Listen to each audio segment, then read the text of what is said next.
Welcome to the first match of, well, maybe not. What do we got going on here? There we go. All right, let's get that out of there. Get that out of there, hopefully. And here we have Ryan Drago on the left, who's joining the ACST for the first time, starting out in Class A out of Bogey.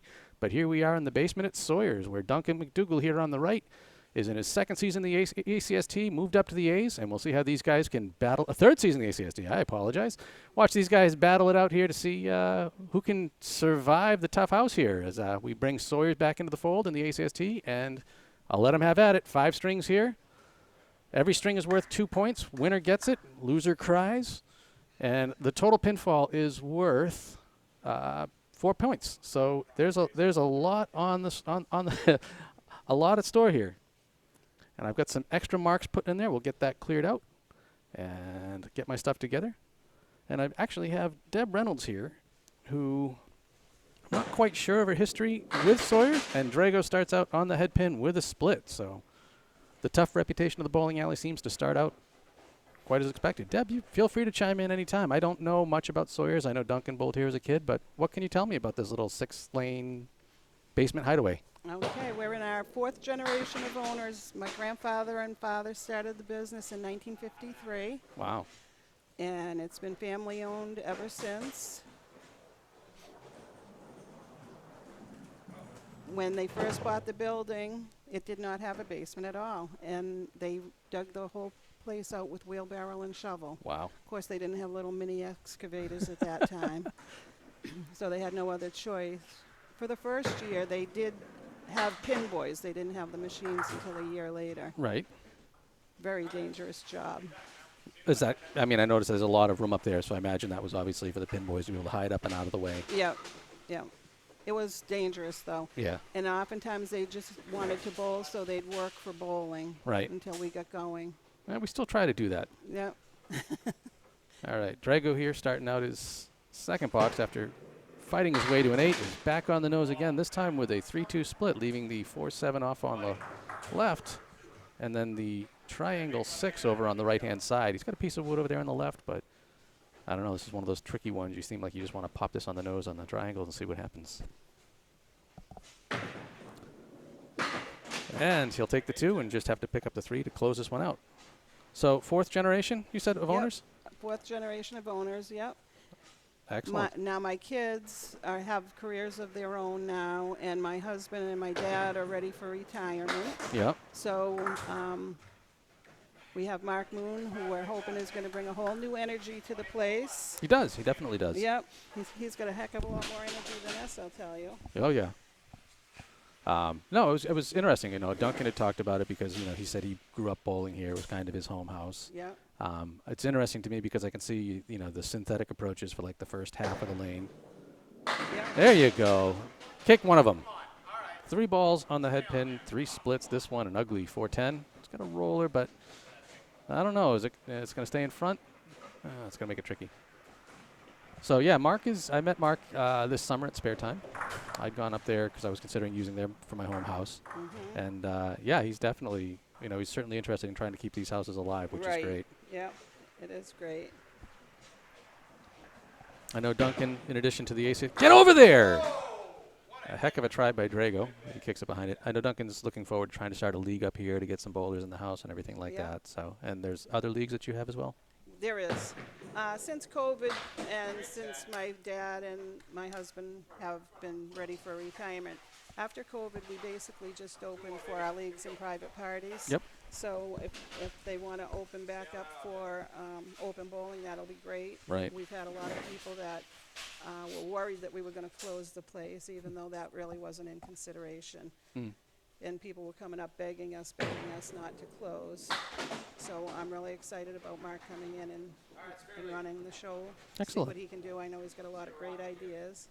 Yeah, I mean, in the end, you know, it's good that you've got like a local, you know, community of bowlers out here that care about the place. That really makes a big difference. It does. And along the way, we've bought bowling machines and alleys that we have had in storage for years and years from Mount Carmel and other houses that have gone out of business over the years, always expecting to expand. How would you do that? Upstairs?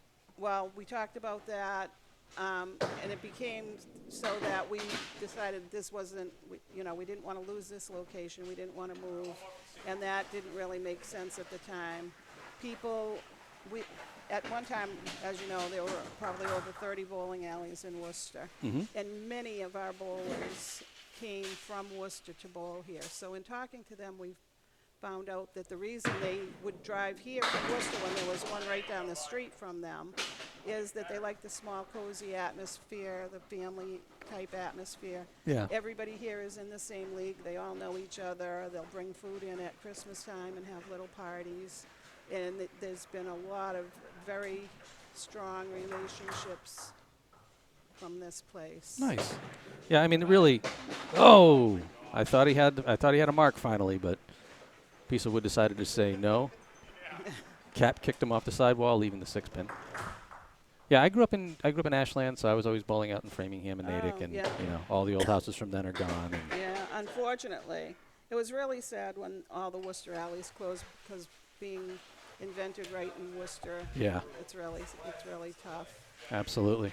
So I think we withstood the test of time mainly because I'm assuming a lot of their real estate became more valuable than the business. Yeah, one of my friend's fathers owned Marymount out in Quincy, and exactly, he just couldn't compete with the money that they were looking to give him. So it's sad. It is. I think because we have rental property in this building and other buildings, that's why we've been able to hang in there. But we've certainly withstood the test of time. It's great. I would love to. I mean, yes, I agree that it is a cozy little six-lane setup here. But the junkie that I am, I love to be able to get in and record matches. That's a Millis 8, and the ball's coming back in this gutter. Did it come across? No. That was interesting. Something new. Something new. So the plastic guides on the ball returns. Give it a little challenge there on the sidewall. Duncan looking at the 1-7 and is going to get at least a 7 out of it. So Drago only had a 44 half opening up here, but the lanes are notoriously difficult. He had some luck in practice, but could be the bright lights of the ACST as Duncan opens up with a 100% perfect box rate on the season. I see our reputation precedes us as far as being a tough house. Well, that's what Duncan says. Yeah. I've not thrown here. I hear that Billy Shiner came here for some bowling last night. I think he threw like a 370 for 3 strings. Yeah, so that's good. Every house, you got to learn. Right. You got to learn what the lanes want, how they want to be, how the pins want to be hit, how the sidewalls, how the everything about it is a lesson. That's what I like going to different places. I think that's one of the best things about the ACST. I think our highest string here was a 211. Wow. And it was many, many years ago. Yeah. Uh-oh. Might have to send Pat back up. I hear him rattling. Nope, they're coming. All at once. I think at one time my son had a 119 average. That was probably about our highest. Wow. Oh, tough draw there as Duncan nicks out the head pin. Will settle for a 7 box. So 17 through 2, but a 1-pin lead in the match so far. So most of the ACST bowlers that are in the A class are probably 115 or higher for averages. So it'll be interesting to see how they do when they come here. It will be. It's one of those things too. Like you bowl in a house once, you really don't get a feel for it. Exactly. It takes being at a house a few times to understand and you have to find your adjust space to it. on the approach and Yep. And then there are taller bowlers like Duncan. Obviously here they get the fun of worrying about the ceiling. Right. We have had a few people in here that didn't fit. I can believe it. And he'll pluck out one on the side there for an 8 box. So 25 through 3. Little off with his target. I have no head pins for him yet. So we'll see what happens here in the last pair. Hopefully he can at least keep pace with Ryan and maybe put a smudge or 2 up on the board. I'm hoping to see that, more bowling alleys. One of the things I'm really hoping for with the ACST is that we're just getting more time and more lanes and getting them more activity. Right. Anybody bowling is a good thing as far as I see it. So. And the more exposure they get. Yeah. And the more competition, too. I think when our traveling league back in the day ended, I think that hurt a lot because people weren't striving to be like one of the best 5 in the house. Yeah. I think what I like, too, about the ACST is this year we actually, so last year we had 128 bowlers as Duncan goes just down the heart. Three good balls, but not on target. One more. 32 with 1 to go. So we were 128 bowlers last year in 4 groups, and this year, because of the interest, we've expanded to 164 bowlers.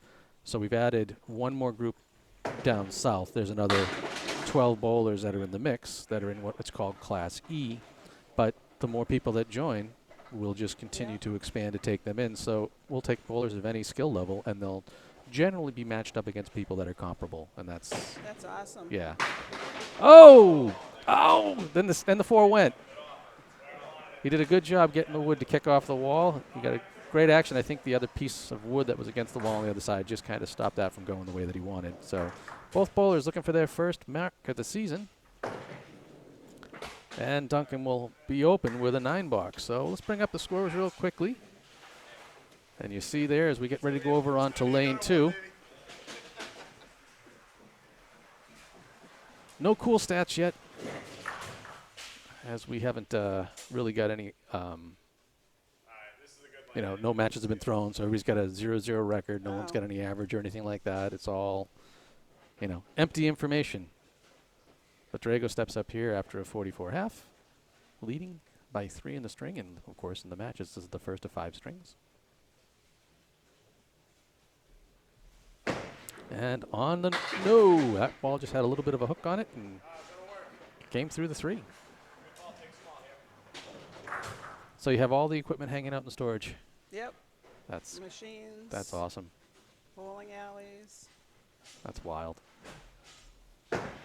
I would love to see more, like a new house open up somehow. Yeah. It's obviously the machines are the hardest part. Anybody could, if we really needed to, we could get lanes from 10 pin or whatever, but.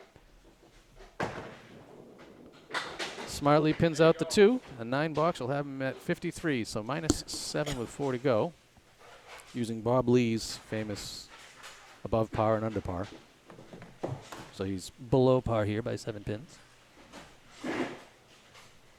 So, that's fine. But thanks for hanging out and thanks for talking. Okay, you're welcome. Good luck. Thank you. All right. Drago still looking for the head pin here on lane 2. Is going to punch out the 2-pin pocket. He's looking at the 1, 3, 7, 9, 10. He's got some good wood mixed in there. See how he can shoot at it. One of the challenges of setting up the cameras here at Sawyer's is the fact that the ceilings are literally like 6.5 feet tall. Drago is just going to be shy of the head pin coming in, so the 1, 2, 7, 10 to clean up. So yeah, it's actually really kind of fun trying to figure out how you can set up 2 cameras here and get the 1 camera over the bowlers' heads and yet not have it cutting off their heads down below. So I'm showing a little less of the approach than I like to show, but Ryan will settle for an 8 box as that 1 piece is just going to keep rolling. Oh. A slight lean from right to left here, encouraging that guy into the gutter. I do like to normally show, the bowlers' footwork and their approaches a little more, but if I do that, I end up cutting off their heads with the pin cam. So this is what we've got for now. And it'll do. I guess in the future I could think about moving like 1 pin cam to one side and the other, but I kind of like the flow of it where they should be. Ryan still just short of that head pin. Leaves himself the half Worcester down the right side. So tough lane, tough pins. Let's see if he can blow these up.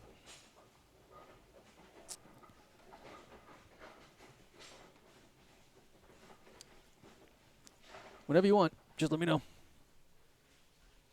Pat McCauley back here was kind enough to open up the house for us to get in here for this match. And there we go. It took us a while, but now let's see if it actually works, right? Because I haven't done my replay on this one. But we have our first mark of this match as Drago runs down the 4-horse here. And let's see if this goes back to live action. I'm assuming my audio isn't in there. And we are off and running as Drago is looking for a decent fill here.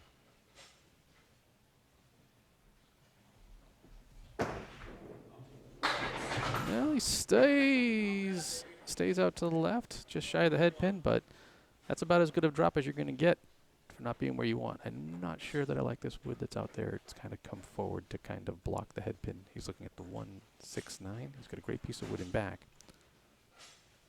I wonder if he can come to the right side of the cap there.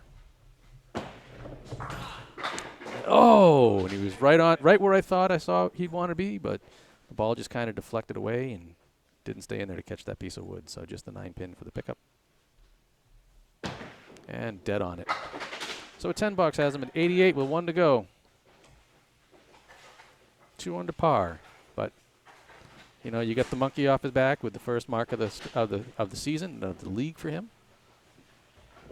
I think John Boudreau's kind of got that mentality. You just want your first spare, and then things kind of come into place.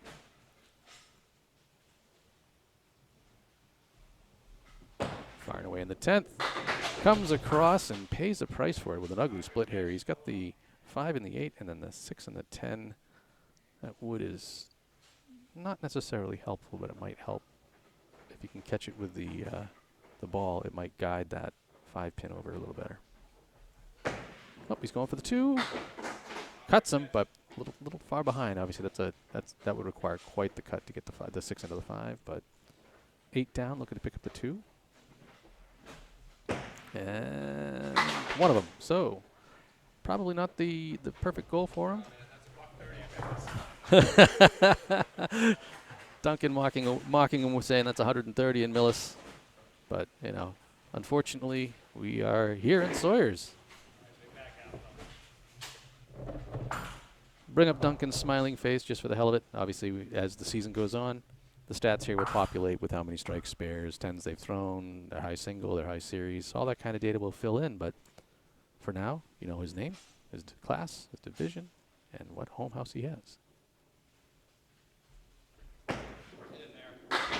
Duncan with the reverse crossover. Very similar to the way I like to throw, but continues a streak of being on the head pin. That's 3 in a row, but this is the first one that hasn't left him with a split. He's got the 6-9.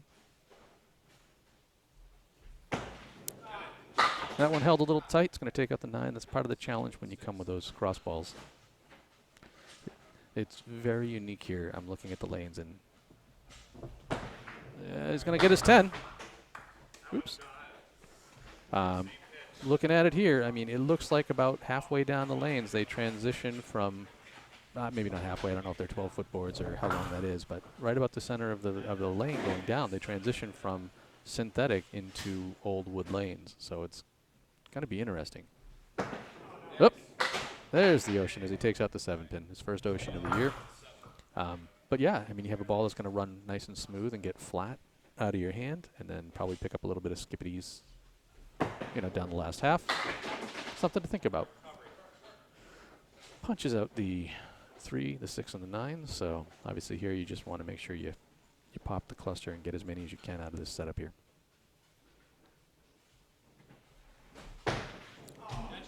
Well, interesting. He got it real light, kicked the head pin around the back to take out the 8 and the 10. If he had another ball, he could shoot the triangle too there. 3 to go as Duncan is sitting at 58 through 7, just trailing by 3, but up against the 17 bucks. Just got to focus on your ball. Well, that one stayed tight with him too. A little confused on the look. Takes out the back left triangle, so obviously the front diamond, the back right triangle waiting. That's a good ball. And push it. There we go. Good thing I like to clip in 10-second links because it took that long for that spare to happen.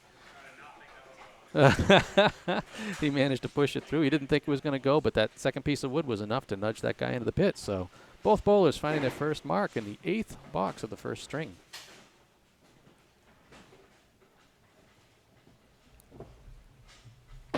And no, that one's going to stay outside. I'll let him decide. He just chips out the 6-pin only. It's the beginning of the season. Bowlers like to figure out what they can do to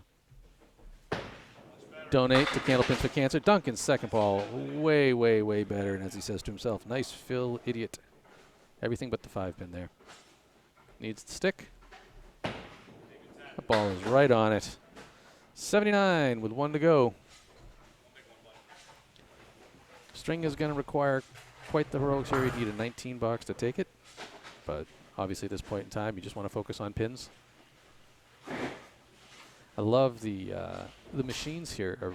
The pin deck is very high. Like, oh, he's onto the other side. So a lot of houses, you've only probably got, say, 6 to 8 inches above the pins before you're hitting the bottom of the pin deck. And here it looks to be almost as tall as the pins. So I'm going to guess that's probably nearly 18 inches above the pins for them to go up. And, you know, if you pop these things up at all, they're going to come down from the heavens. Duncan looking for a recovery here on his third ball. And not a lot of love off that sidewall. So a frustrating string for him as he's going to sit there with an 84 opening beating. And Drago, in his first ACST string, has his first points in the ACST. He leads 2 points to 0, having taken the first string. And he now has a 13 pin lead in the match. We'll get that out of the way. I got my score sheet moved over. We'll move on to the next string here as we start scoring string 2. There's nothing wrong with that. That is a good mentality. That Duncan's back behind me talking about how he's just 2 balls away from winning that string. And you know, that's kind of the fun of this sport. Like, you think you've got everything going the way that you should, and, you know, sometimes it decides it's going to be cruel to you. All right, Ryan getting ready here on lane 1. As you can see, basically his shoulder and elbow. He starts all the way over on the pretty far to the left of the lane. Traditional style, come towards the center, and is on the pocket, and there we go. Let's get that on the board as he drops the rock. Takes the strike. Good push there in the back corner. And yeah, don't get much better of a start to a string than that. So 1 for 1 on the head pin. Perfect box. Strike. Let's see what he can do with the fill here. Second ball. Pretty damn good. Just slightly high. He's going to leave himself a 2-1 split. He's got the 3 and 6 over here on the right-hand side. It's got a piece of wood behind it, but I think it's a little too far back. The 7 pin looks like it got nudged really. No, it looks like that's where they're put, right on the gutter line. Oh, and he's just off the target, but that's a good 8 fill on the strike. So an 18 box to start himself off, and obviously just looking for a stick here. Shooting at either the 3 or the 7. It's going for the 3, and absolutely puts it back in the pit. So 27 through 2. Early here in the second string. In case you're wondering, if you're new to the streams that we do here for the ACST, or at least the ones that I do in the ACST, when you see a box that's got that yellow square around it, that indicates that the bowler was able to hit the head pin with the ball on their first ball, and the red circles indicate a split was the result of the first ball. 3 for 3 on the head pin, and it's going to kind of go a little light. So this, contrary to a lot of people scoring, this is not a split. The definition of a split is you have to have a pin gap between, you know, the 2 pins or 2 pins that are there, and here they're just 4 consecutive lines of pins that are there. And he's going to pop out the middle 2 there, so he's left with the 5 and the 7 to clean up. Again, this is where you just kind of take that mentality of looking for a stick unless you're a maniac like me. And right on it, puts the 5 pin out of the way. So another 9 box, 36 through 3. And the lanes have been tight, so certainly as Duncan's cheering behind me there, pins, pins, pins. It's true, every pin matters significantly here.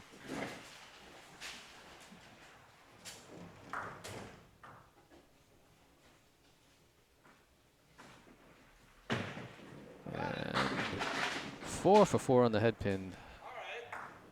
You know, you can only be so frustrated about it.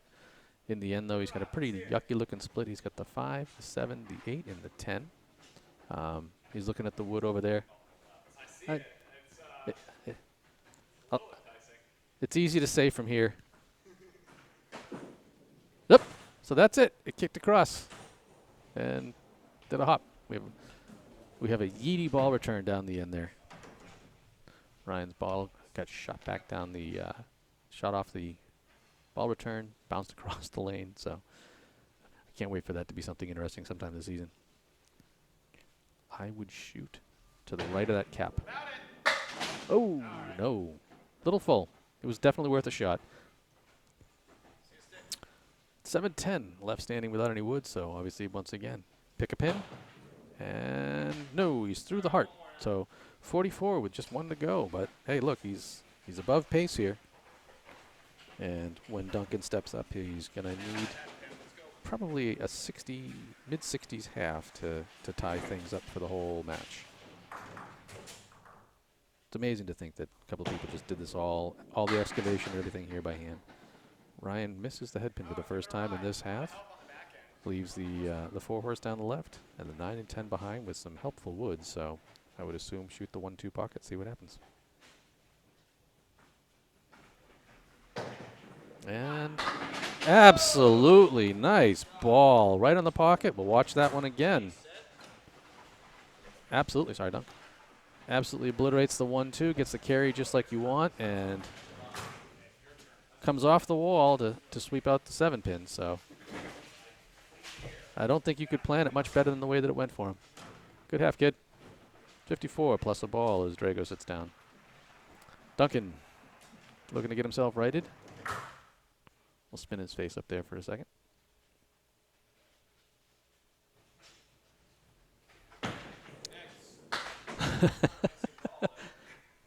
I had a good spin on it. Duncan's in his head a little, I think. He's trying to, make it all happen with one ball, but everything but the 10-pin standing. Loosen up.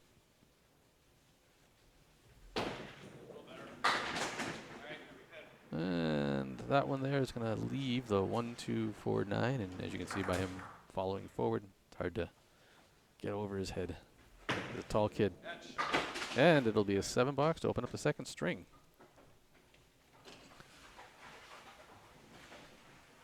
Looking for a couple of good boxes here. Get his ship righted.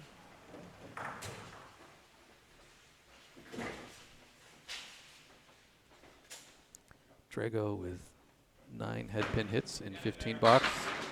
And Duncan gets his with a little baby split. So he's left with the 2, the 5, and the 7. He's got a nice piece of wood there to brace the 5 for sure. And hopefully help kick that 2 off the sidewall for himself. On the line, looks good. Oh, that ball found a tail.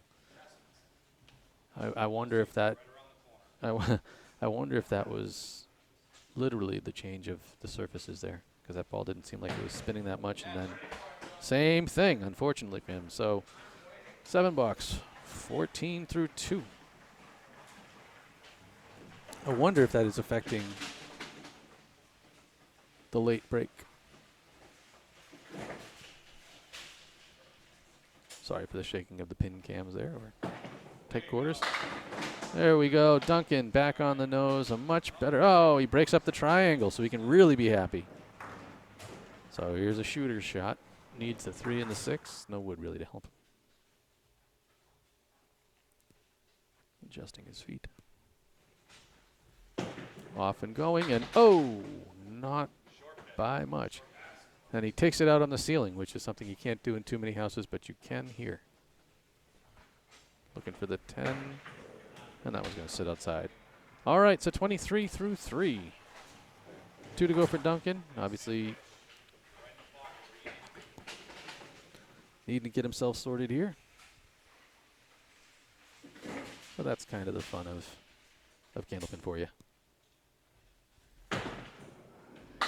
And that one's going to stay out in what Drew Steele likes to call the chop zone. He's going to take out the 3, 6, and the 9. He's got the 1, 5, everything to the left of it, and the 10-pin post. He's got a nice piece of wood in front of the 10-pin, so if he can...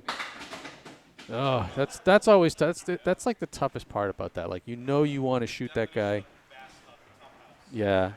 Like, that's where you want to hit it. That's kind of how you want to hit it, but sometimes it just drives straight through, and he takes out the 1, the 7, and the 8. So he's got that triangle 2, and hopefully you can pop that well enough to get that pin to yeet over. Come back and take it. Wow. Got the hard 3. Leaves the 5 pin there as he manages to get the 2 pin over into the 10. But 32 through 4. Tough struggles so far for Duncan.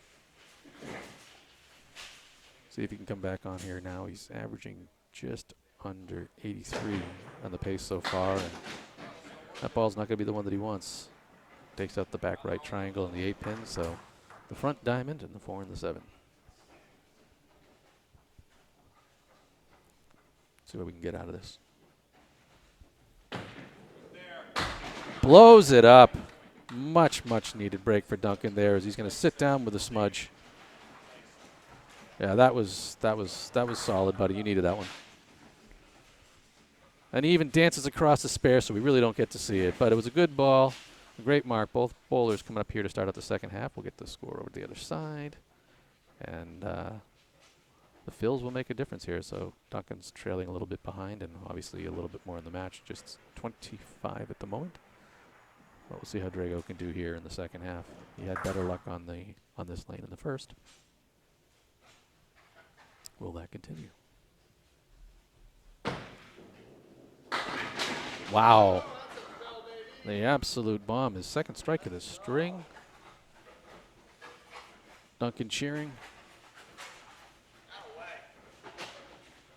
And absolutely put up against the wall at the same time. It's kind of the fun of this. You know, you got to root for the person you're against. No point getting yourself in a bad mood over it. It's 74 plus a pair here. And another consistent ball just rolling right into the head pin. The reverse half Worcester. I'm good.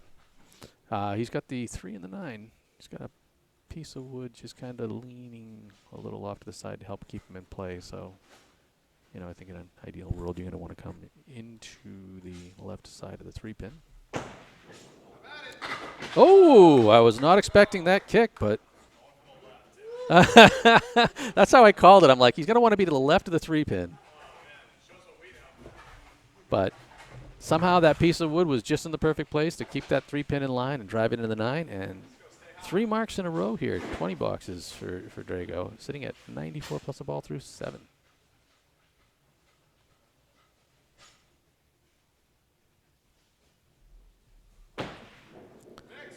That one's going to stay out. Is it going to come back and take the nose? Nope, it's going to brace up against it. So we got a 5 fill there. The half Worcester down the right-hand side with a 9 pin sitting in beside it.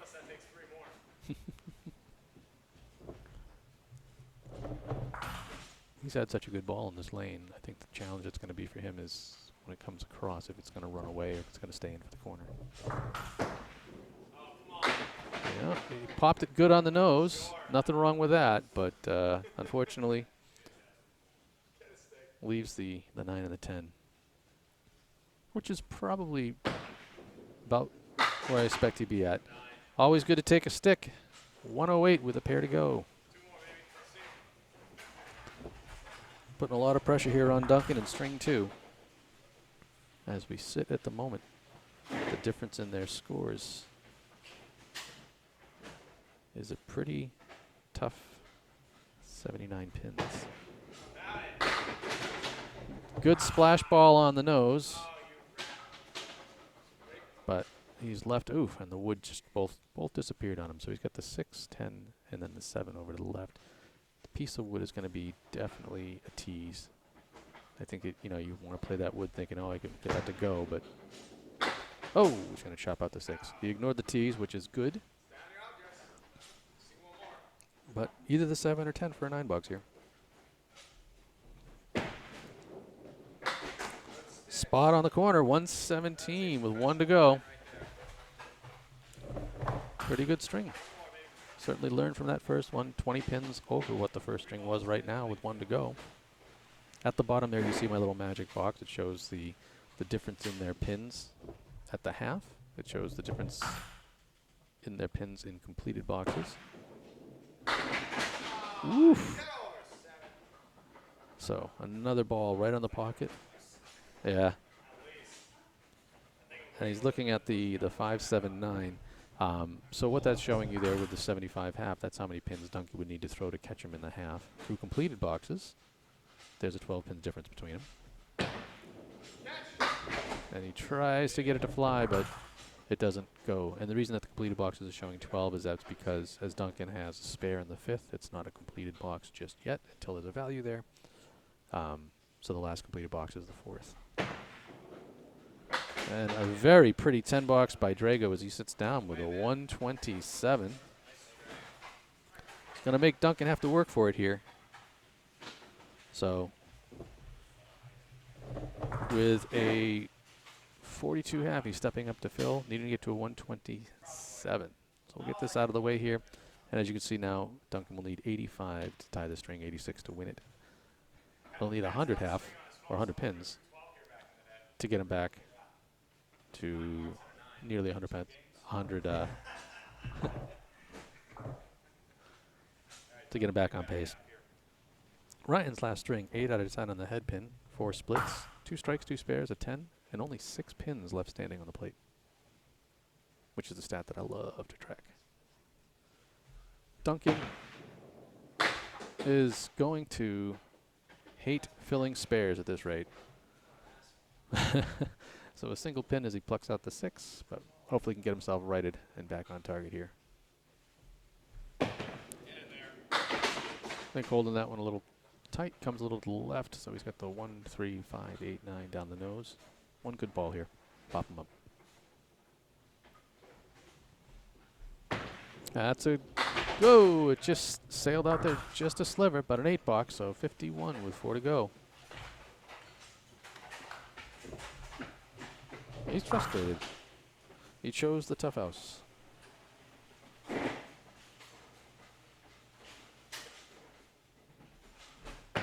There we go. Good pocket hit. Really up nice and high. Everything except for the 6 pin. So now he just needs to throw his spare ball.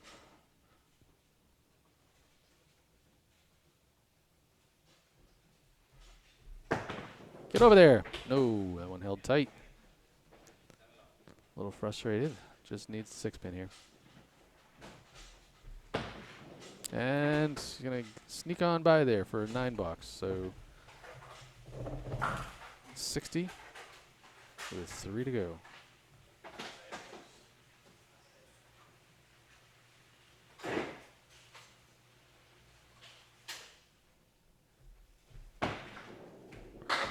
Once again, back on the pocket, a good mixer, but probably not the best sleeve that you want out of there, leaving the 810. But I think he likes the piece of wood that's there. Hopefully, he can get this to kind of kick for him. And woo, it's about as good as you're going to get at it. I think he really wanted that on the tail. I think he got exactly where he was aiming. Just no love, and that one's not going to get there. So 69 with a pair to go. Duncan needing to have something to smile about. He is better in this string overall, but still probably far below where he wants to be. There we go. Come on. Wow. Twice. Absolutely crushed the pocket. That's 3 head pins in a row, so there's something good to say about what's going on here, but just needing this 6 pin.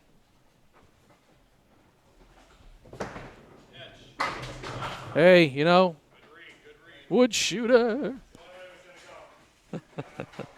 Oh, he catches the piece of wood behind the 6 pin, yeets it forward, and that still counts as a spare. He's got the triangle.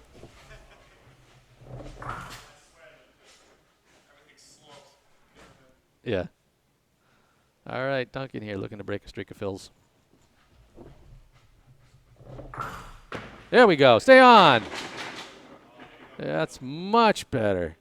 As a matter of fact, that is 800% better than his previous fills. Nice ball, kid. Combined. All right, looking at the 3-6 without any help. And blows it up. He is not done with this string yet, so mark in the 10th. Yep, 1 ball. You might. Don't think about it. Duncan's questioning if he can get 100 in the string. Stay on the nose. There you go, buddy. We'll take it. That's a 103. He was right. He could get 100. Hey, you know, sometimes you got to start somewhere, right? Pat, see something? What do you see? How do you know? Oh, he's checking to see where it's coming off. I think it's coming off. It's coming off as it comes down the ramp. It's definitely a kick on the ramp. Because you'll see, like, it'll come and go all the way across. Keep the cameras off so we're not looking at Pat while he's down there checking out the... If you squint through Ryan's scores, you'd see it, so... All right, so after the 103, things are tight. You know, I mean, we've certainly seen. No, you're fine, Duncan trailing 37 after 2. Drago has managed to come into the ACST and get his first 4 points. You see the match gap there as we start string 3 here. Ryan with a 97 and a 127, Duncan with an 84 and a 103. So at this pace, these bowls will be throwing 200s by the 5th string.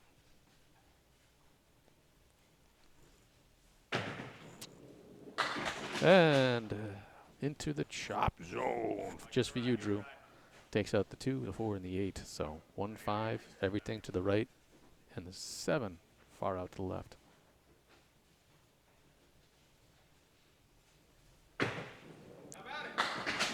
Up on the nose, good. Does a good job punching 5 out of the 6.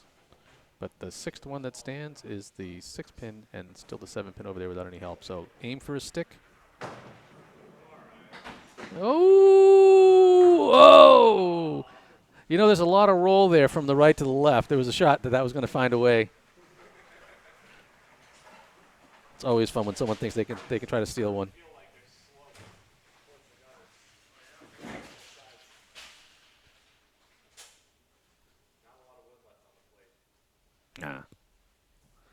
Drago's second box on the nose, for better or worse.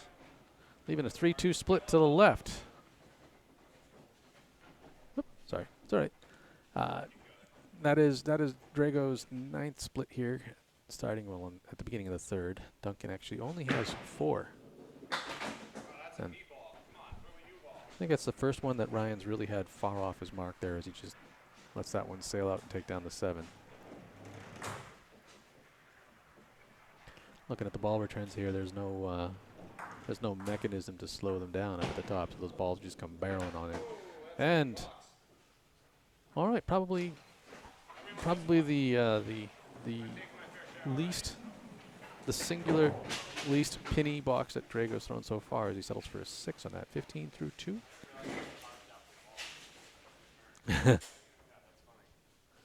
We're talking about the siding down the side of the lane there. I don't know if you can notice it on camera. It's clear enough. But they've channeled out the paneling to allow the balls to run down the side. Drago, a little left of his target, leaves the 4-horse down the right side. But a very simple and consistent release. Ball comes up, down, and I think he knew when he let that one go. He pulled it just a bit, everything but the head pin. A little bit of a struggle for him here early in the 3rd. But, ooh, sneaks on by. 24 with a pair to go.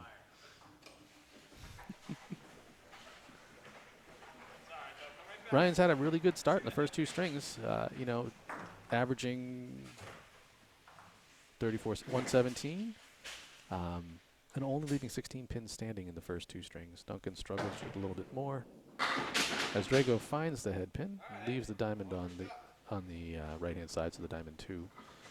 Duncan averaging 93 and a half, and has left 19 pins standing on the plate, but 7 out of 10 boxes are perfect. Ryan is at, well, 9 out of 20. Sorry, not 7 out of 10. 7 out of 20, and then 9 out of 20 for Ryan. Versus the, right on the nose of the diamond. You know, you think you're doing a good job hitting your target, and he pulls out the half Worcester right through it.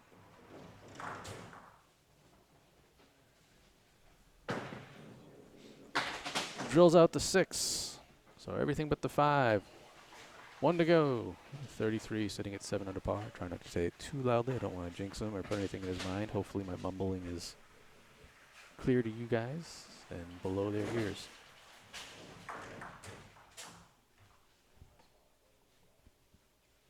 So Drago looking to get back on the head pin to be 3 out of 5.5 here.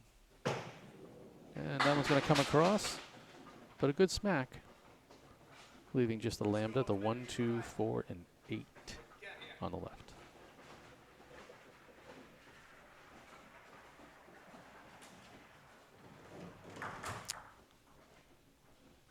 It is kind of neat seeing how they built the house. You know, it's certainly not like your typical, you know, modern manufactured lanes at all or anything like that. And up and in, and oh, he takes out the front 3, but no love driving through to the 8. Duncan's praying. Ryan looking for the 8. Ooh. Yep. It has not been the cleanest half for Ryan there. We'll get things out of here as he sits down with a 42 half. Duncan's going to get up here and see if he can't get himself going in the right direction. As Ryan's left him a bit of an opportunity, and if I'm not mistaken, I think that is, yep, that is below the first string. First string was a 44 half. This is a 42. But we'll get Duncan to fire away here on lane 1 in the 3rd.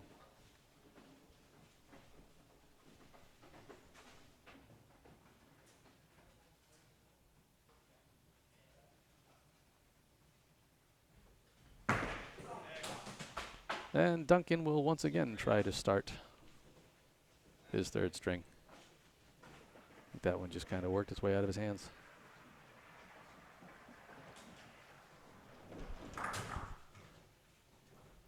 The second one seemed to slide out as well. I don't know if he's having a little bit of a grip issue or he's trying to squeeze too tight, but that takes out the 610.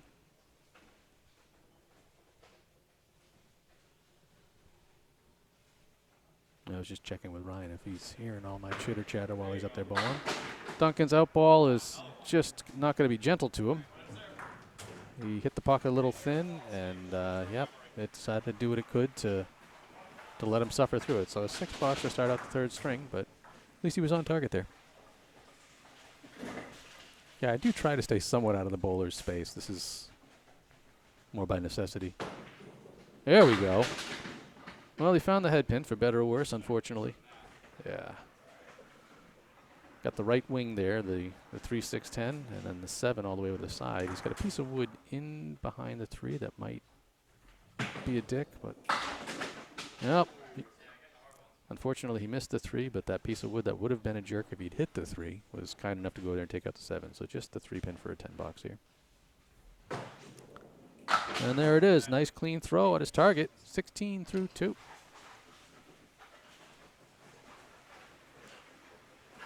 You know, you find yourself down a few pins in a match. You think you got to get it all back in 1, but there's 3 strings to work at here. You know, you just got to chip away bit by bit and take a string here, take a string there. Ooh, and that ball had a little bit of loft on it, and unfortunately came down a little flat, stable, and right through the nose. We got the first spread eagle that we've seen today.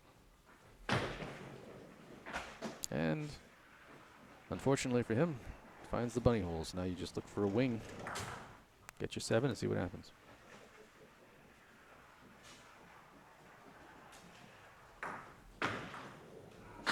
Oh, he'll get a pair. So another 6 box, unfortunately. So 22 through 3 as Duncan continues to try to find his rhythm here.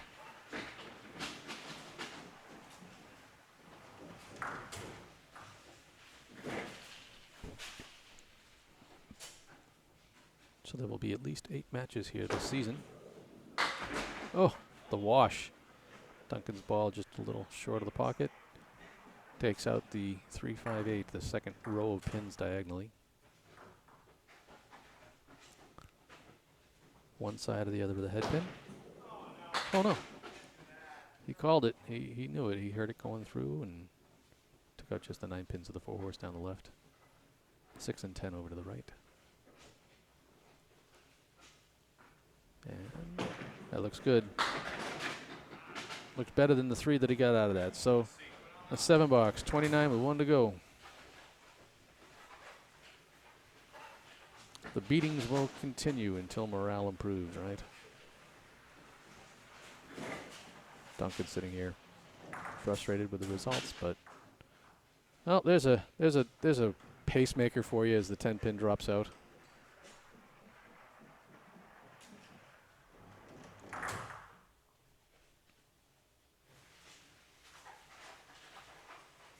Trying to figure out if that would drive me nuts.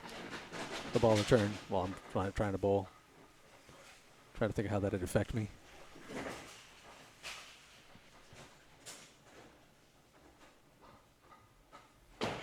There we go. A little thin. He had one like this before, and it worked out well for him. He's left with the 3-7-8. He has an interesting piece of wood behind the 3 and in front of the 8, so I would certainly be looking at the right side of the, sorry, the 2-pin, right side of the 2-pin. And that one's a little too far to the right, unfortunately. He takes out the wood and takes out the 8-pin with it, but now it's still just the 2 and the 7. Just off his target. And finds the gap, so a 37.5 as we transition from lane 1 to lane 2, and Ryan steps up. Keep fighting, keep fighting. Just a 5-pin gap between the two of them in the first half, so after things were warming up for them in the second string, they've tightened right back up in the third.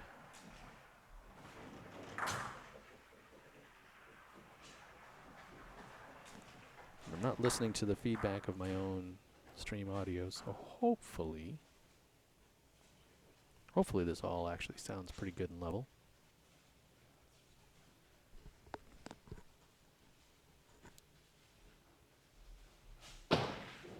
Ryan's second half is obscured as I totally screw this all up.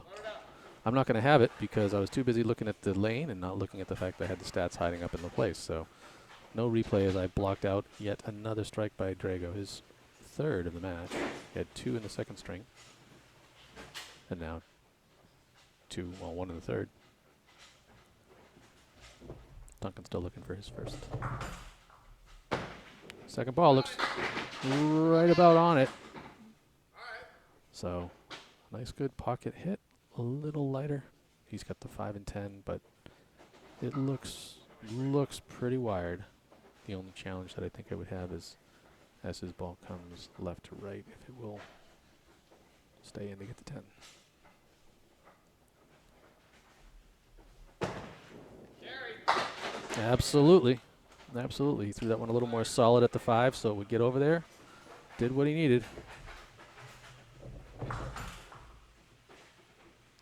So another 20 bucks for Ryan here as he's got 72 plus a ball in the 7th. Well, 72 plus a ball through 7 as he fires away in the 8th.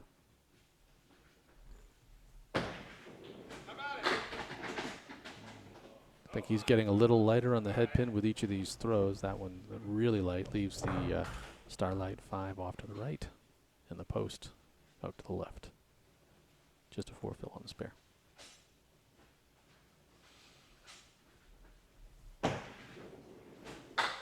Ooh, a little tighter on his target. Just away from the 3. Leaving the right-hand wing in the 7.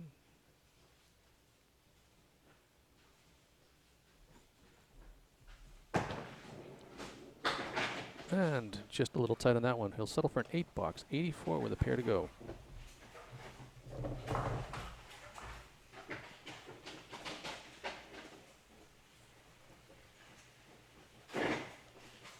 Drago has 18 head pins through 28 boxes. Duncan is at 12 through 25. Both bowlers are right around 50%. That one's going to take a step back there. Quite the strange hit on the 2-pin. Takes out the 2, 5, 6, and 9.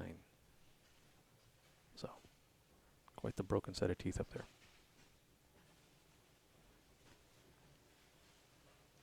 Imagine you aim for the 1-3 and see what happens. Oh, push it! Hey! The tilted lane plays into his favor there as he gets the late wood driving in. It's pretty good. I mean, you hit it well, and you just see that 1 pin finally just turn around and take it down. 94 plus a ball through 9.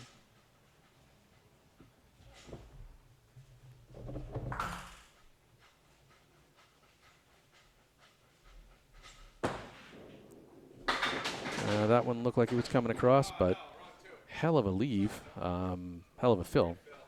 Rotten leave. Looking at the 2 and the 6 without any real sort of help here. But an 8 fill has him at 102 through 9. And gets the inside of the 2 pin. Looking for the stick for a 112.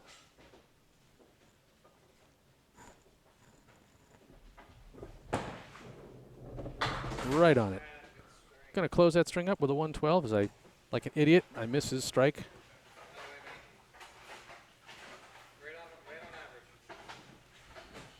Duncan's got his work cut out for him again here.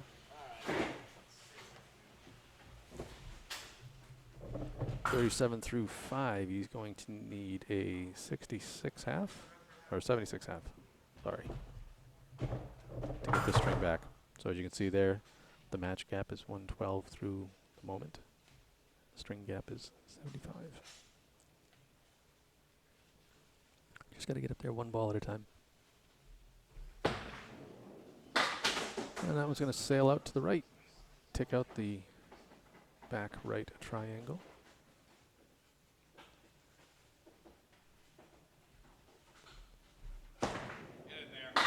Second ball was an absolute crusher.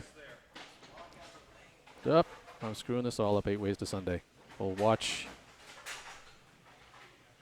Drago do that. And then once Duncan's had a shot, I probably have another replay clip that'll show him picking up the spare. Beginning of the year for me, too. I'm rusty. All right, off his mark, but a 6 fill is good. Has him actually catching up here, 53 through 6. Leaving the 1, 3, 6, and 8. Oh no, that one just stuck to him.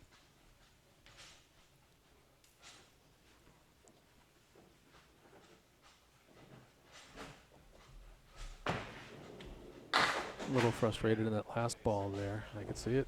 It's going to be 61 with 3 to go. Just got to focus on pins, pins, pins, pins. Mm.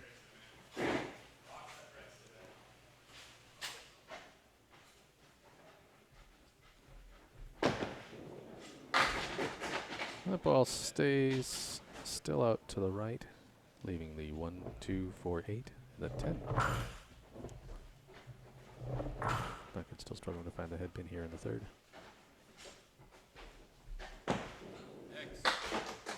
That one's going to chip out the 4.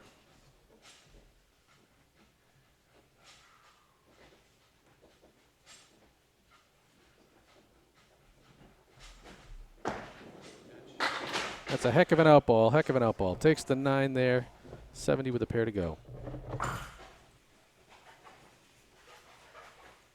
Part of the challenge of the ACST is, you know, it's straight up. It's scratch, it's you against another bowler. It can get into your head. You can think about it 8 ways to Sunday. There's a lot of good that comes from this style of bowling. That one got a little loft, but takes out the back left side. This is the same shot he picked up for the spare that I failed to clip properly earlier on this half. Let me do it again. That one's going to stay out to the right side, so everything but the 1, 2, and 5.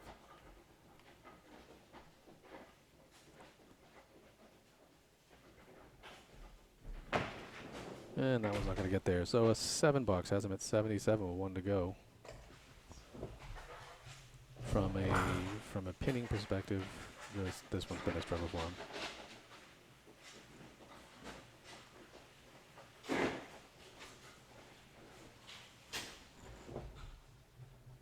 Alrighty.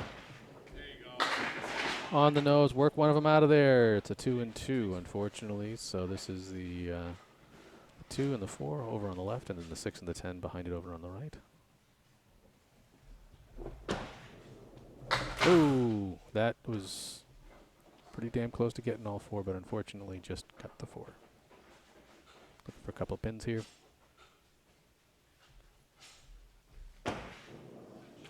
And he's going to get one of them. So a 85.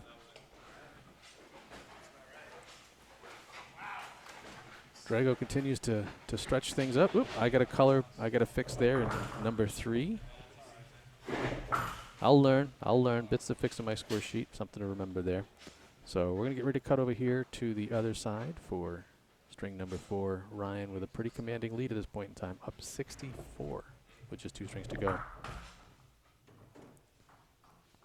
It's hard. It's hard when you're down and you're struggling and you just got to keep plugging away.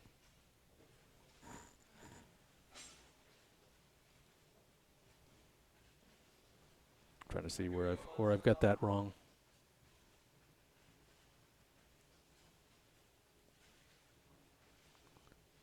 As Ryan fires away here.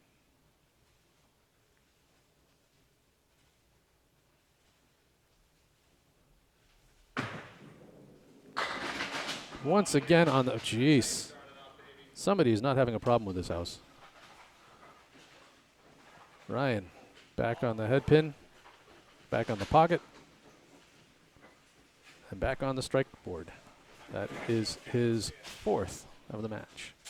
I think most of them have come at the first ball he throws and a half. Ball number 2, once again, right back on the head pin, this time a little too tough on the nose. He's got 6 in the 7. He's got some interesting wood to work with here in the middle. I think he's going to want to try to maybe... I might try to get the cap on the right side of that front pin. He's going all the way out on the end. Yep. That's, I mean, if you can hit it, that's a good shot. It's about as good of an effort that you're going to put on it. I kind of would have wondered if you'd hit the cap. If you couldn't have got the ball to carry him into the 6 and push that pin right over into the 7. And pinning, putting on a clinic here about pinning as he picks up the 10, 29 through 2 early in the 4th. He had a 64 half in the first. And yep, it is true. Every one of his strikes has been the first ball he throws at a half. It's all downhill from there, I guess. Firing away in the 3rd. This almost, it seems remarkably like his other first half. He leaves the triangle 3 off to the right, the 7 pin all the way back to the left. But 3 for 3 on head pins. Key to success. Being on target. Looking for the pop and carry. Oh, and he gets it. Beautiful shot. He got away with a little thinner than I probably would have gone for it, but that's a heck of a ball. 39 plus through 3 as he steps up to fill here in the 4th.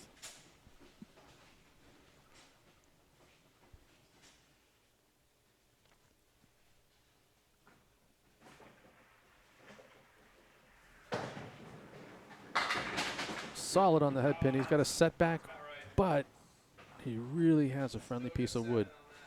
He's got a real good piece of wood over here to the right. Potentially catch that and snowplow the 3 of them over to the left. 7 fill gives him 46 through 3. Come on, sweep. Oh, caught it just a bit high. Drives the 5 out, looking at the 4 and the 7. Those are always those tricky ones too, because you know if you try to pull it just a bit too far, you end up missing that wood. So, oh, there goes the perfect string. Takes out the 7 pin, leaves the 4 pin on 9 box. 55 through 4. Great start here for Ryan in the 4th. Now we need Duncan to get up there and have a half like this.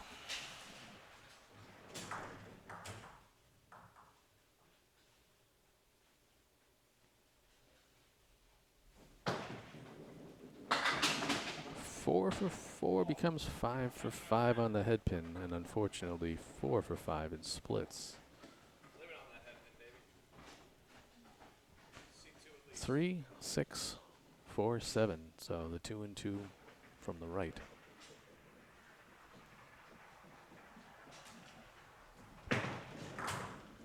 Oh, and he's going to punch out the 3 pin. So probably shooting for the 9 box. Don't think you're going to want to be greedy on one like this. Take the 2. And no, unfortunately, he's going to chop one out, but a 63 half. Strongest half he's had so far, I believe. Looking to put some room between him and Duncan here. Let's see if I can find my center.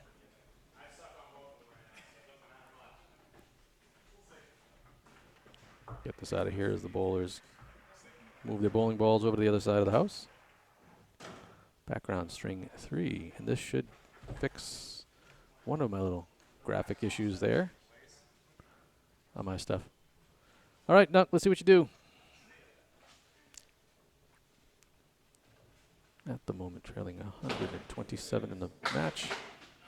Has the complete opposite first ball of what Ryan does. Back on the nose. No. All right. So everything but the back right triangle left. Looking for some pins here. Oh, no. All right. Nowhere to go but up. Duncan's not going to be thrilled about that 3 box. But it's there. And it sticks and it stings. He fires away here in the second.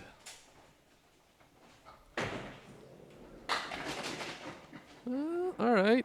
And that could have gone a lot of different ways, but when it's all said and done, he leaves the 1, 2, 4, and then the 6 and 10. So, you know, normally on this one, I'm looking for my pocket ball. Does a great job picking up the 2 and 2. Unfortunately, the head pin was out in front of him, so just a single here for $10. The takeaway is you found the head pin. Duncan with a much needed out there. Every pin's going to matter. 13 through 2.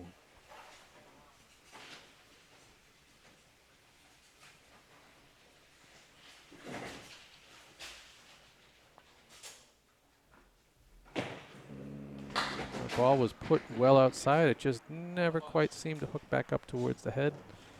Looking at the 1, the 2, the 7, and the 8. Some good wood behind it. If he hits this high and hard, this should carry itself. And wow. I think it's because he blocked the camera. Unfortunately, he does a good job taking out the 1, 2, 7, but no love finding a way to the 8 pin.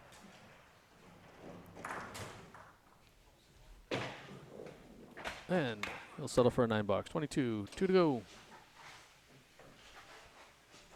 As Ryan puts on the chokehold here.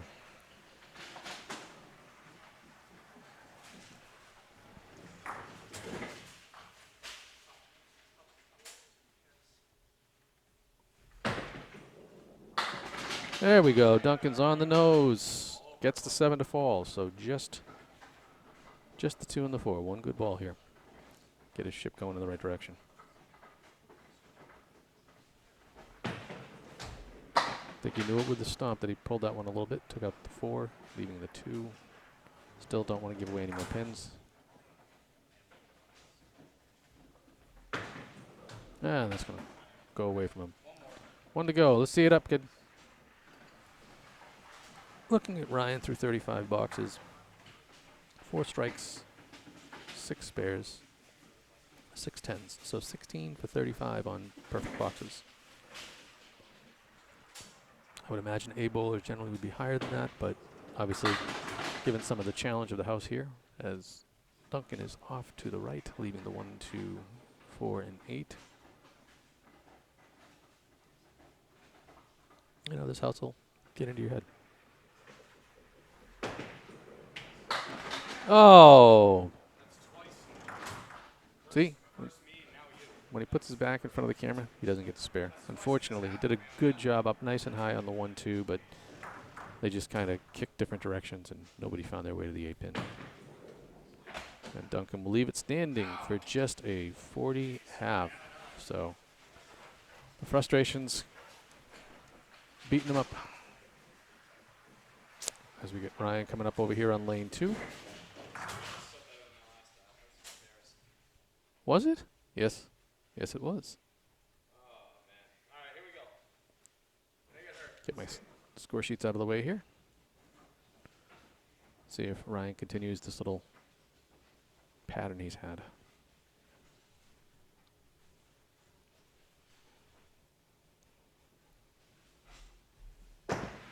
And no, but he does keep a pattern going. It's just not the pattern we want to talk about there, as he now has 6 head pins in a row, 5 splits, 2 and 2 this time, 3-6 to the right, 4-7 to the left. Gave it a good shot. That's a tough angle, especially as a lefty, to get across for that, but he gave it a run. Now just needing the 4 and the 7. Oh! That's always tough. You know, you throw a good ball there expecting to get the pins, and it just wraps around on you. So a 9-box, 72 through 6.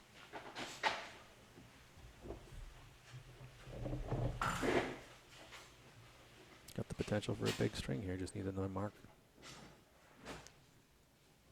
Be able to catch that 127 he had in the second.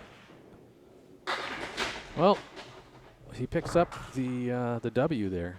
Gets the leaving the 189. So that brings to an end the run of headpin hits and splits, but quite a rough leave. You know you want to hit this one high, hard, and center. Let it carry through. And wow. So a little thin. He got the wood to move, but just kind of danced around. The good news is it looks like he's got a decent lineup here for both the 8 and the 9 to go, if you can put it on the edge of that stick. Waiting for this one pin to stop it.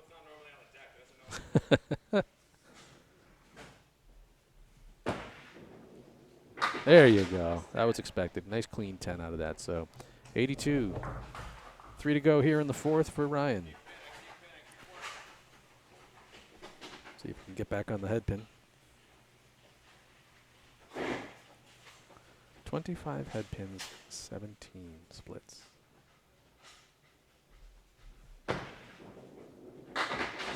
.25 head pins, 26 head pins, 18 splits as he gets it set back off to the right. The 5, 6, and the 10.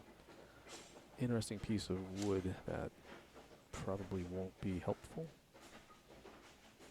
But if you get the outside of the 5, it gives you something to bounce off of. Well, he tried it for sure. He gave the 5 pin the full-on wraparound. Yeah. I didn't know. I wasn't quite sure what you were thinking. Looking at the 5, 10 piece of wood outside of the 5, and try to cap it. Ooh, no, he just took it straight back. So an 8 bucks, 90 with a pair to go. Ryan continues to put on a clinic of pinning though. Through 38 boxes, only 32 pins have been left on the plate.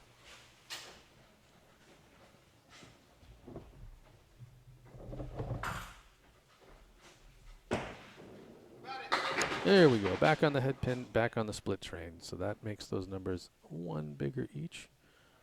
We're looking at 27 head pins, 19 splits. I think I had 23 or 24 splits in a match at Millis last year, but this is probably right there with it. Hopefully it doesn't work out that way. It's got the right wing, and then the 4 pin. He takes out the 6 and the 10. So just the 3 and the 4, which you'd think that it'd sound easier to pick up as a 10 bucks than it is, because they're far apart from each other. And going for it. No, he's going to shoot through the gap. Well, sorry, shoot outside of the 3 pin. Take an 8, 98 with a single box to go. Good news is he'll be on the positive side of 100.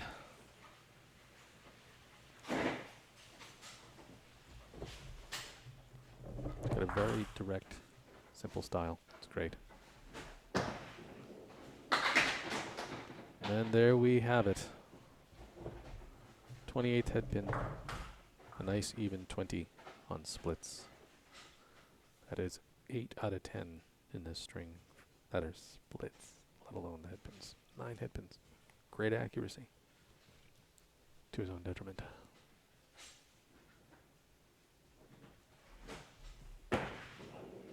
Which brings about the conversation of, he gets a little on to the right there. Probably aim for the 2 here, end up with a 107. When you're throwing a lot of splits, do you think about, how do you adjust? I've seen a lot of people, chop away. 106 in the 4th. It's a conversation of how different bowlers, when you see something where you're just consistently, it was 8. Yep. It's when you're consistently throwing splits, like what's the adjustment that you make? You don't want to make anything too drastic, because if you do, then, God only knows where your hair is, where your head's going to be.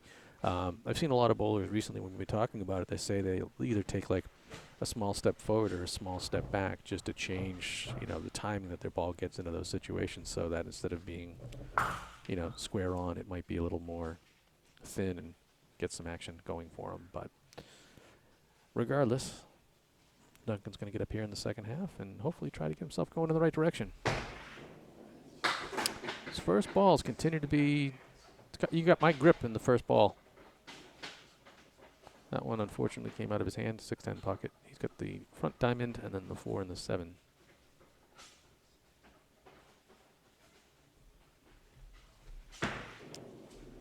And he's going to chip out the 3 pin. So 4 horse down the left with a 5 behind.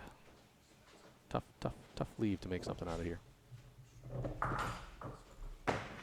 You don't punch it. All right, there you go. Frustrating. An 8 box. All right, Dunk, come on. Right back on the mark. I had issues like that last year, just not being able to get the first ball of a half when I get up there released cleanly. I don't know if that's happening to him, or he's just, if it's pressing a little or whatever, but certainly. It's a good ball. He's having a tough time with those suckers there, and unfortunately the wood gets itself out of town. So just a naked 4 pin here for a spare.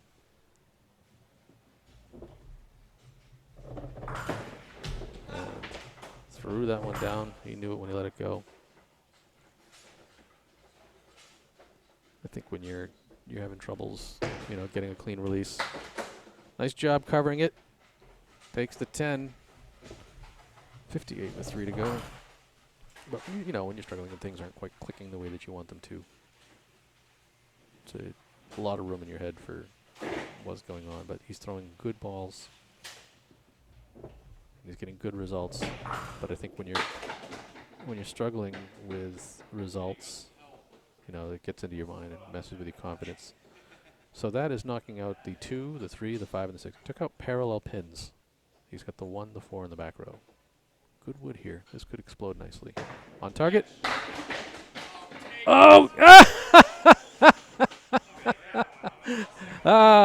This is going to be a great strike. This is just right on where he wanted to be. Unreal. Just finally pushed that back triangle in. That was a good watch. That was a good watch. So a much needed spare here to get Duncan going. He's only got up against 3 8 boxes, so there is, keep his head down and bury that ball. Oh! Carry that corner. Good fill. Good fill.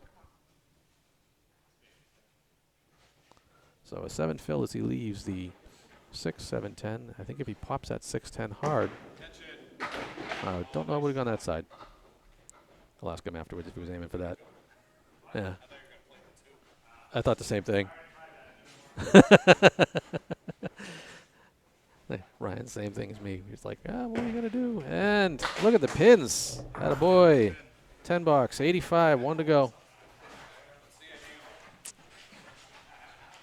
See, I do the same thing. Like, when someone's up there, I'm always trying to think, like, how are they shooting it? What are they going to do? And, like, I love playing that guessing game.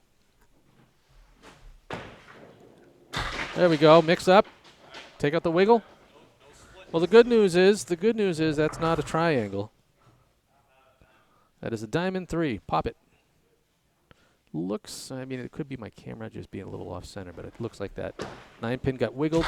Oh, just shy of the 3 pin. Takes out the back 2. Pick up the sticks. Pick up the sticks. Will you get them? Absolutely. 95, that's it. Not much to talk about, unfortunately, as Ryan just continues to beat Duncan into submission here. Yep. Duncan would love to at least steal 2 points out of this. Ryan would love to be able to say he is undefeated in his ACST career. We'll see what happens here. See transition stuff over. So through 4 strings, Ryan has 28 head pins to Duncan's 17. Ryan has 20 splits to Duncan's 9. 20 splits is just a big number.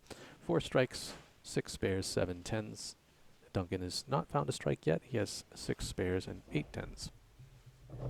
So really, just pinning and a couple of strikes is really all the difference. And it is a lot of pinning.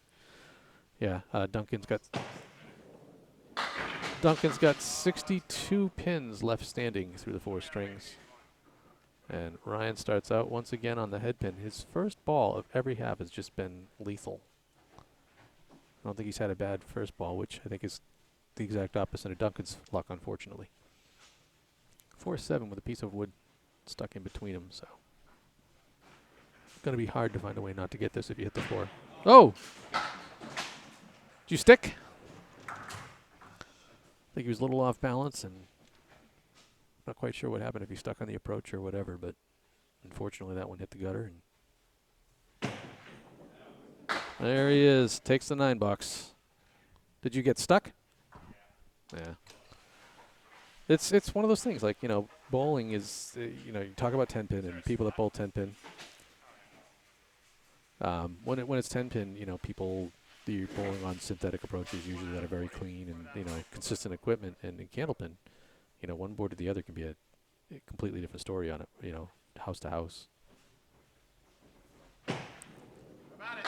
The ball's going to stay outside. Looks like I have a camera that froze on me for a second there. Or it's just my own set. Either way. Sorry about that. It'll happen once in a blue moon. 1-5, everything to the right of it for the pickup here.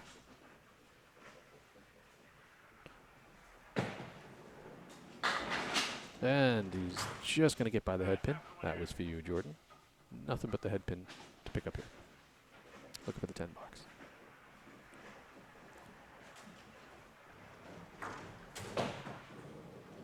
There it is, right on target, 19 through 2. Another big difference in the game is, you know, not to say much about it, but obviously when Ryan has had 4 strikes and Duncan has not, that's 4 extra marks, but he has a 9.3 average fill on the strikes, so most of the time when he throws a strike, he fills it with 10. It's just been, you know, a big gap right there. And back on the head pin. And the splits will continue here. He's got the 2, the 5, the 7, and the 10. He's got a good piece of wood in front of the 7, so you kind of want to, I think you're going to want to go to the left of the 2-pin. Or solid on the 2-pin and let the 2-pin try to catch and send the 5 sideways. But then let the ball take out that piece of wood and have that spin into the 7. Oh, and he's just to the left of his target, so takes out the 7, still got the 2, 5, and the 10 to work with. But yeah, if you take those 4 strikes, you know, 9 fills on each of them, that's, you know, 76 pins, which is pretty much what the difference in the whole match is right now. Ryan will settle for an 8 box, 27 with a pair to go. You know, you see the match split right now at 102, but 27 of that is his first 3 boxes of this string. So literally the difference in the match is just those 4 strikes and the fills on them. That loose tooth of a 10-pin. Wow. Back on the nose. Gets himself a Duncan drop. Everything but the 4-pin.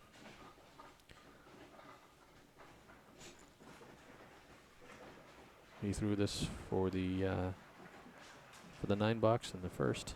See if he can pick it up here for the spare.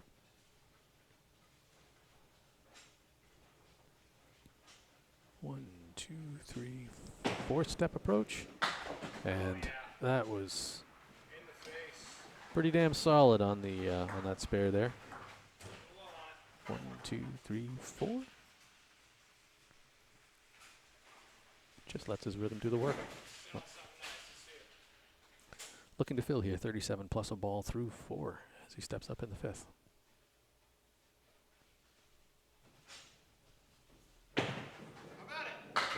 Ooh. Gets up a little high. keeps his splits alive. Leaves a check mark off to the right and a post up to the left. So 3, 5, 6, 7, and 10. Just got to go for the check mark. 42 through 4. And that one's going to come past. Punch out the 6 pin. So looking to clean up here. You want a pair at least to have a square half at 50.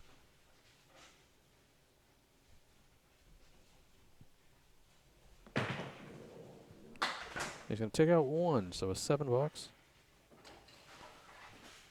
7 box has him at 49 as we let them transition.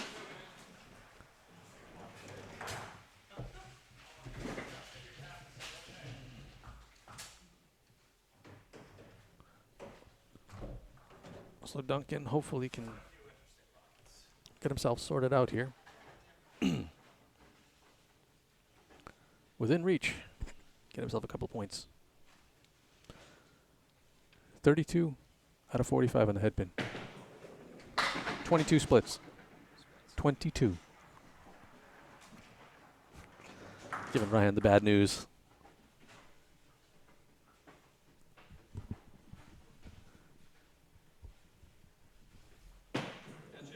Oh, Duncan's going to slide past the head pin on that one.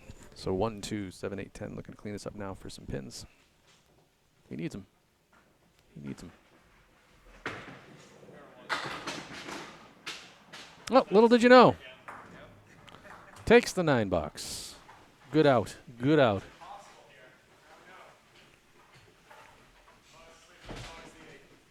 Just hone in on that pocket. Take it down.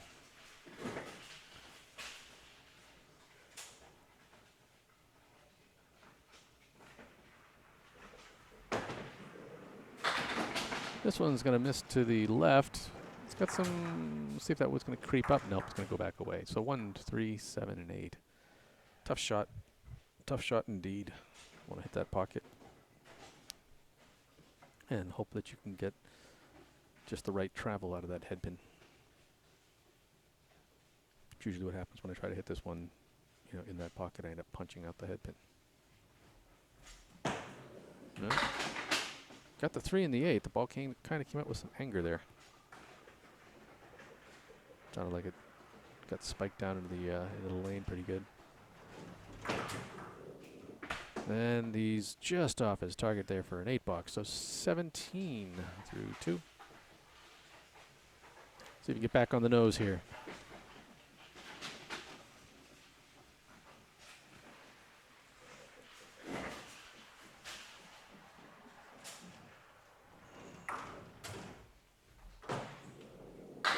Alrighty, he's going to still keep that one off to the left.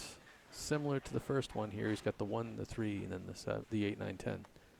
Good wood there to help carry over to the 10 pin. The question is, can he find a way to drive high enough to get into the 8? Oh, go! There we go. A little, you can see the shoulder obliterate the last of the spare on this on the follow through here, but just enough of a tag on the base of that 8 pin to make it go. A much needed mark here for Duncan in the final string. Hopefully he can ride the wave here.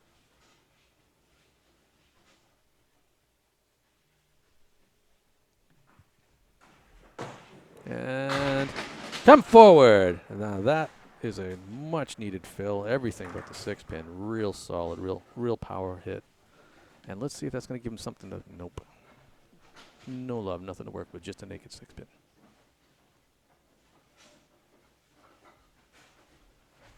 Does he get it? Oh, it's held tight. Yeah, you know, when you're having a frustrating day, you know, those single pins get real skinny. Hey, that'll still count. 1 to go, 45 through 4. And hey, look, he may get out of this half with a lead. Let's hope he can do it. Pile it on here. Pile it on. 1 for the seats.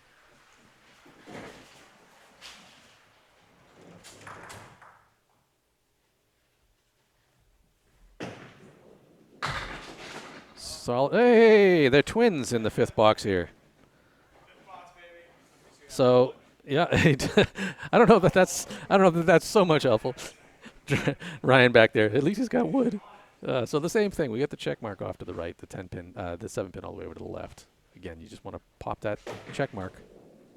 Oh, and he did. He did. It just unfortunately didn't carry well enough to get the 6 and the 10. Good effort, but that will secure the lead. And a well-earned pin out there.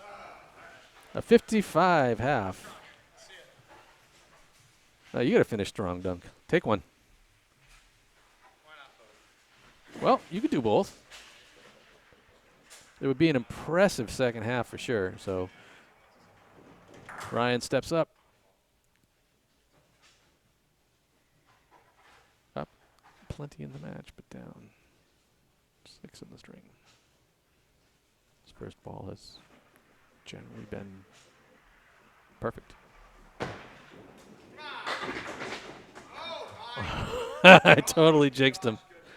I'll own the jinx on that one, man. That's a 1, 2, 3, 9. So unlike the parallel pins, which does not count as a split because of the missing 3, 9 line, this wall of ugly is his 23rd split of the match. Oh, he's going to chop out the 4 pin, pick a pair. That's a toughie.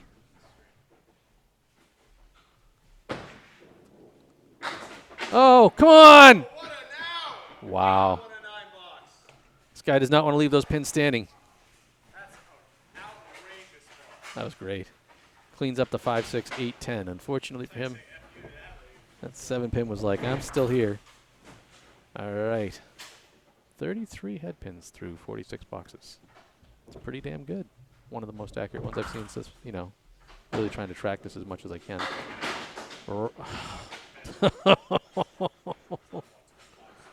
That is number 24, but yes, it is like 25. That's pretty impressive, man. Not in a good way, but that's pretty impressive. Not for lack of trying. Got the 5-10 split, no wood. Attaboy. One more. He's definitely got a solid line on his targets. And another good stick. 68 with 3 to go. Unreal rotten luck with a head pin. But, the reality is I've always subscribed to the theory that roughly half of your head pin hits are going to be splits whenever you bowl. He's just well above that pace. And brings a 5 in a row streak of head pins to an end with a half Worcester on the right side.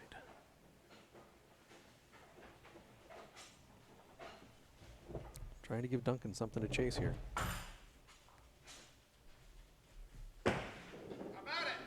Oh, just shy of the head pin. Does a good job cleaning up everything in behind it.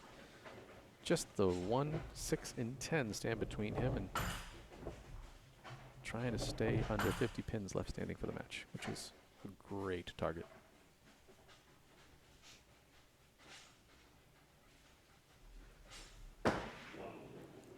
I jinxed him. So that one stays outside. It's a 7 bucks. 75 with 2 to go. That has him at 10 pins left standing for this string. 46 for the match, which is 2 to go. So 9's are better. I think it was Daly last year when he did that 764. I think he left 8 pins standing, all 5 strings. Oof, back on the head pin. And ladies and gentlemen, I just want to call out that this is a head pin hit without a split for Ryan. You're welcome. Triangle 2.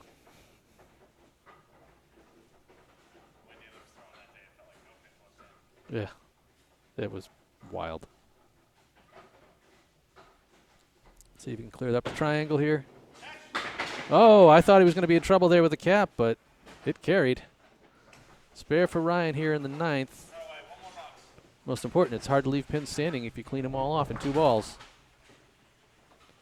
His 8th spare on the match.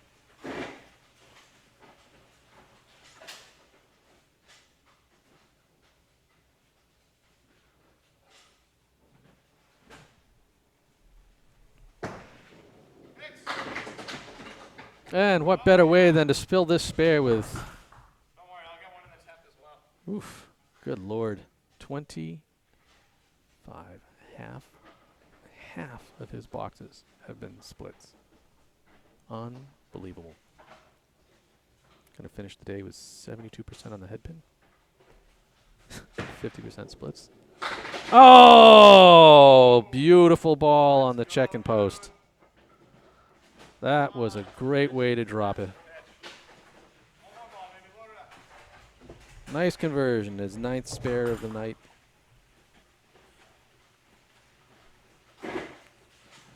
One chance here to add another mark in.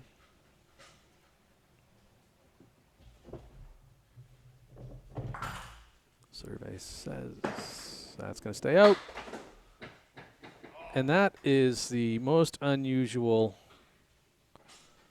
2-5. But a 102 ends up with a 544.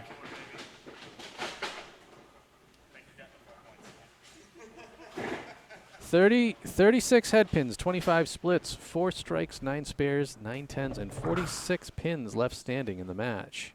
Sorry, you said 36 and 25? 36 and 25. 72% on the head pin, 50% splits out of the whole day. Yeah, almost, I think 2/3 of your head pins about. Yeah. Actually, almost close to 3/4.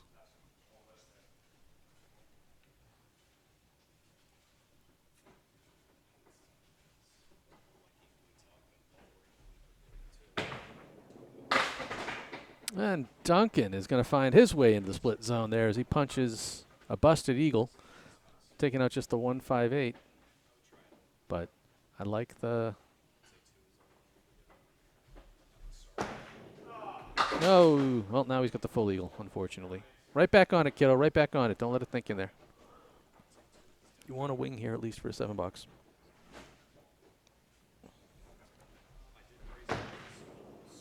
There you go. That's a good out right there. 62 with 4 to go.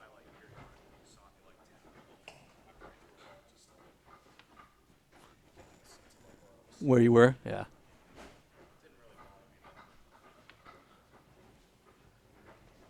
A little delay here on the reset. I'll have some fun. We'll bring up Ryan's last little spare there, the check mark in the post.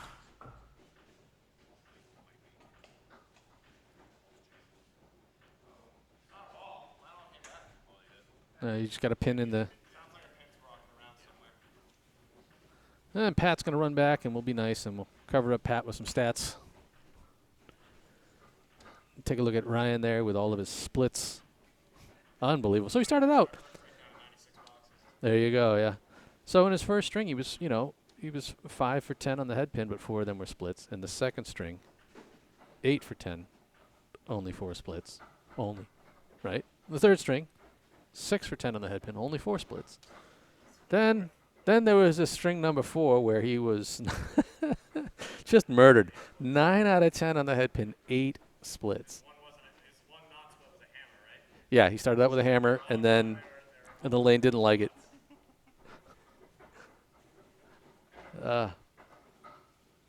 Pat's going out there to find out what's stuck on the plate. I hear him. That's... It's going to be out of this house anyway, honestly. I mean, I come close in Millis.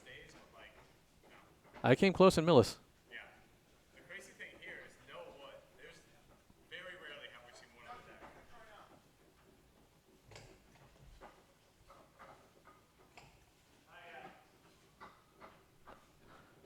Something's wrong, Jamie. I hear it in there. It's like get this house out of the way. Yeah, exactly. I mean, honestly, if you're escaping this house with a 109 average, Pretty good. it's that's kind of the cool thing, and this is kind of like why I'm doing the stats and trying to get the stuff that I do, because in the end, I hope that we can kind of get a real true idea of, like, scaling averages of people coming in based on the houses in a fair way, and it's not because, it's not that you're not a good bowler, but like, let's just say that instead of coming in with like a 115 average, you're showing up with like a 108, and we're like, well, he's at bogey. Or he's at Sawyer. So instead of putting him in people that are with 108s, put him in people that are, 112, 113. and do it in a way that's accepted and fair as opposed to just, oh, yeah, well, we think that this is the difference.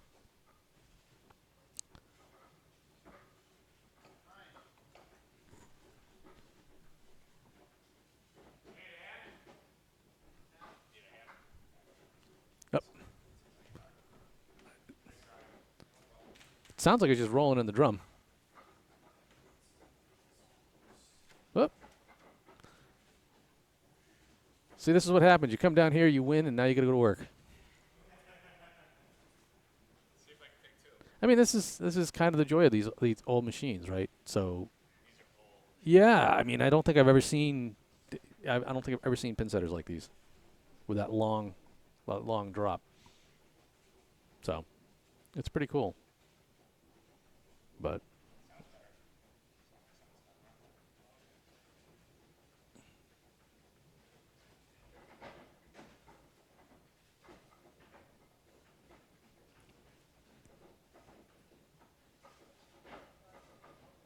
what's not triggering back there? We're just listening as they're working on the lane. Sorry. Tough filling it in here. I mean, obviously, it's been a frustrating match for Duncan. In the end, their spare fills have kind of gotten closer. His average fill is a 5.9. Yours is a 5.4. You had 2 ones. I know. It's jeez. But you had a couple of good ones down the stretch. You guys are pretty comparable with spares. He's got 2 more than you, and that's just late in this half, and they weren't filled well. So the difference in the match is the hammers. Well, yeah. I mean, it's tough too. Like when you're struggling with, I've seen balls that you've let go that are right on the lane. I've seen ones that are lofted. I've seen ones that are further out. So you're just not. You haven't got a consistent release, so it gets in your. I think you should watch. I think not nothing against you, but watch his style and his approach. It's extremely simple. It's good. Yeah. I think they're still trying to figure out what's going on over there. I think. Yeah, I think we're moving off of lane 2 unless I see them there. I don't know if you want to just finish up on 1. I probably can imagine that you don't want to. Hey guys, I can finish up on lane 1 if you guys want. Looking back over the match statistics, does this work in your favor?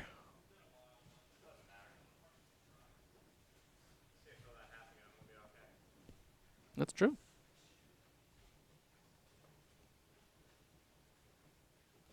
But we're off in the ACST season. Again, this season we have 164 bowlers. We're bringing in bowlers in Class E in both the North and the South, but they're not a full 16-team class. They're just 12, a 16 bowler class. They're just 12 bowlers. And then we've actually added another 12 bowler Class F up in the North because there were more people up there and we didn't feel like turning people away.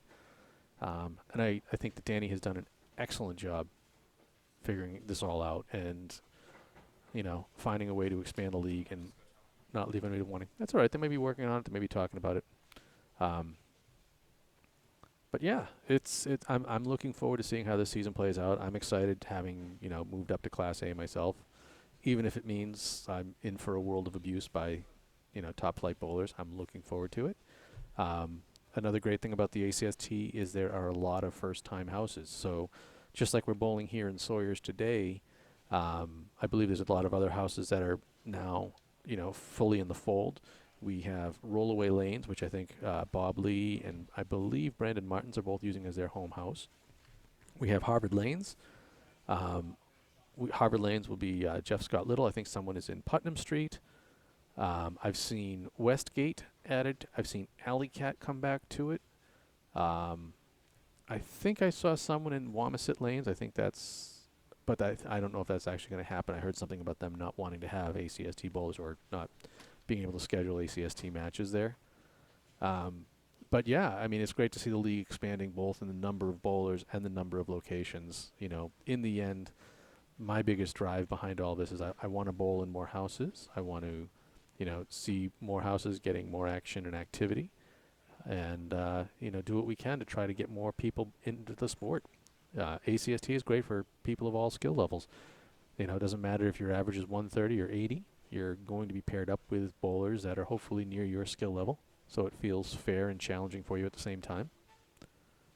But yeah, I am absolutely looking forward to this. You know, for those of you who haven't watched the ACST before and this is your first time coming into it, each bowler will bowl 18 of these matches. Obviously, there are 14 points on the line each match. I had to think about that for a second. Each string is worth 2 points. If you win it, you get 2. If you lose it, you get 0. If you split it, you tie it. You split it for 1 apiece. And then with the total pinfall, it works out kind of the same way. So total pinfall is, you know, 4 points for a win, 2 points for a tie, 0 points for a loss. So in this case, you know, Duncan trailing by quite a bit. He's at least hoping to steal a string here. He'll need a mark. But pinfall's a little tricky. They beat you up? No, don't worry, man. Lanes are lanes. Alrighty, so what we're going to do is move Duncan over here to lane number 1. Let him finish up at his own pace. And hopefully he can drive it home.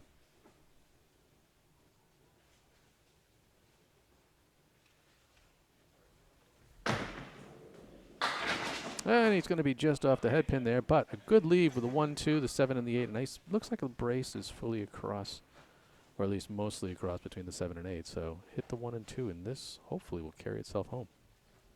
We'll move that scoreboard over to the right. And you heard his ah, but he pulled it.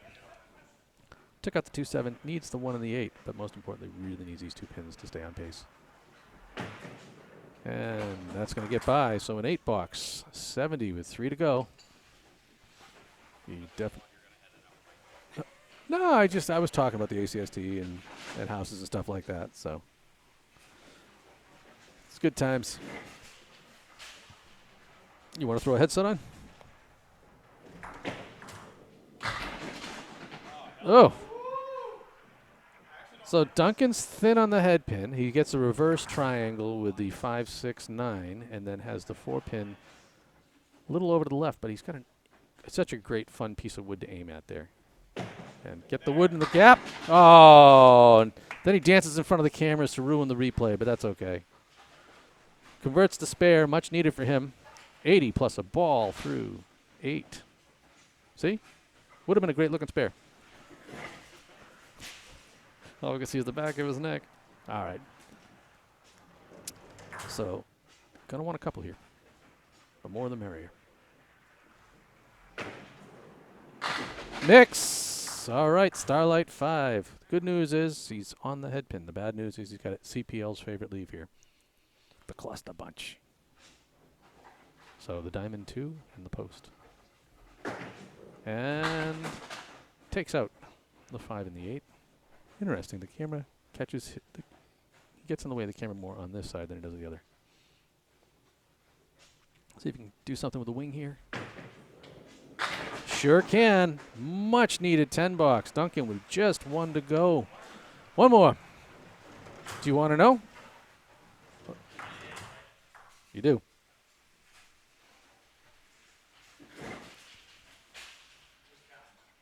I figured you were. It's a good game. It's another thing, too. Like, do bowlers want to know what the scores are to be able to keep it in their head? Or they just get up there and throw their ball? And, all right. I think that's the first Caleri we've seen here. 4 horse down the right-hand side, 8 pin behind it. Show me a few pins, kiddo. He's going to keep it interesting, isn't he? Takes out the 1 and the 8. Good news is he's popped his cherry one way or the other in the ACST season.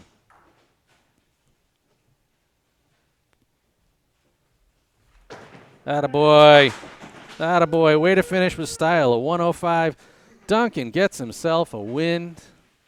Those feel good even after a rotten day. But as you can see right here, 544 to 472. Ryan won the first 4 strings. Duncan managed to pull out the 5th there with some heroics at the end. And he's certainly not thrilled about it, but I think we'll be happy to call it at that. I'm going to get my headset off. You guys want to do any interviews, or you want me just to roll some replays and call it a day? You want to talk? We can do it. Let me get this out of here. I'll go up there and say hello to you guys.